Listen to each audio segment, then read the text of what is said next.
Hi friends, ഇന്ന് നമ്മൾ പഠിക്കാൻ പോകുന്നത് +1 ഇംപ്രൂവ്മെൻറ്റ് എക്സാമിന് അതല്ലെങ്കിൽ +1 എക്സാമിന് വരാൻ ചാൻസുള്ള പ്രധാനപ്പെട്ട 2 ക്വസ്റ്റ്യനാണ്. ഒന്ന് അപ്രിസിയേഷൻ, അതേപോലെ തന്നെ സ്പീച്ച്.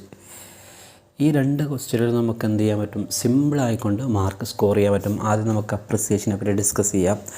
അപ്രിസിയേഷൻ എന്ന് പറഞ്ഞു കഴിഞ്ഞാൽ ഒരു പോയത്തിനെ പറ്റിയിട്ട് നമ്മൾ ജസ്റ്റ് ഒരു എക്സ്പ്ലെയിൻ ചെയ്യുന്നതിനെയാണ് അപ്രിസിയേഷൻ എന്ന് പറയുക. മലയാളത്തിൽ പറഞ്ഞു കഴിഞ്ഞാൽ ആസ്വാദനക്കുറിപ്പ് എന്ന് പറയും. അതായത് മെയിനായിട്ട് നമ്മൾ 3 പാരഗ്രാഫാണ് വേണ്ടത്. ജസ്റ്റ് ഒരു ഇൻട്രൊഡക്ഷൻ, എക്സ്പ്ലനേഷൻ, കൺക്ലൂഷൻ.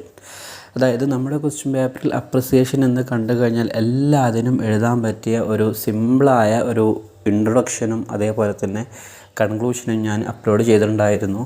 അത് നിങ്ങൾ കണ്ടു കഴിഞ്ഞ് മനസ്സിലാക്കിയെന്ന് തന്നെയാണ് ഞാൻ വിചാരിക്കുന്നത്. വളരെ സിമ്പിളായിക്കൊണ്ട് നമുക്ക് ആ ഒരു ക്വസ്റ്റ്യനിൽ ഫുൾ മാർക്ക് സ്കോർ ചെയ്യാൻ പറ്റും.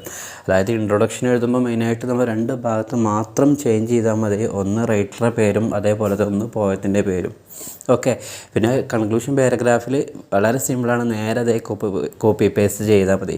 പിന്നെ നിങ്ങളെല്ലാവരും ഒരു കാര്യം ശ്രദ്ധിക്കേണ്ടത്, ഇത് ഞാൻ വെരി സിമ്പിളായിക്കൊണ്ട്, അതായത് ബാക്ക്വേർഡ്സിന് മാത്രം ഫോക്കസ് ചെയ്തുകൊണ്ട് എഴുതുകയാണ്. നിങ്ങൾക്കൊന്നുകൂടെ സ്റ്റാൻഡേർഡ് ലാംഗ്വേജ് യൂസ് ചെയ്യാൻ പറ്റുകയാണെങ്കിൽ നിങ്ങൾക്ക് എന്ത് ചെയ്യാൻ പറ്റും? ആ ഒരു മെത്തേഡും കൂടെ നിങ്ങൾക്ക് യൂസ് ചെയ്യാൻ പറ്റും. ക്ലിയർ ആയോ? ഇതന്നെ ഈ ഒരു ഫോർമാറ്റ് തന്നെ നിങ്ങൾ ഫോളോ ചെയ്യണമെന്നില്ല. അതായത് ഇംഗ്ലീഷിനെ പറ്റി ഒരു ABCD അറിയാത്തവർക്ക് നിങ്ങൾക്ക് എന്ത് ചെയ്യാം? ഈ ഒരു ഫോർമാറ്റ് നിങ്ങൾക്ക് നിർബന്ധമായിട്ടും പഠിച്ചു കഴിഞ്ഞാൽ നിങ്ങൾക്ക് എന്ത് ചെയ്യാം? സിമ്പിളായിക്കൊണ്ട് മാർക്ക് സ്കോർ ചെയ്യാം. ക്ലിയർ ആയോ? അപ്പോൾ ഈ ഒരു ക്വസ്റ്റ്യൻ നിങ്ങൾ നിർബന്ധമായിട്ടും കാണാതെ പഠിക്കണം. അതിൻ്റെ ഫോർമാറ്റ് കാണാതെ പഠിക്കുന്നേ വേണം. പിന്നെ രണ്ടാമതാണ് സ്പീച്ച് നമുക്ക് സിമ്പിളാണ്. +1 വരും, +2 വരും.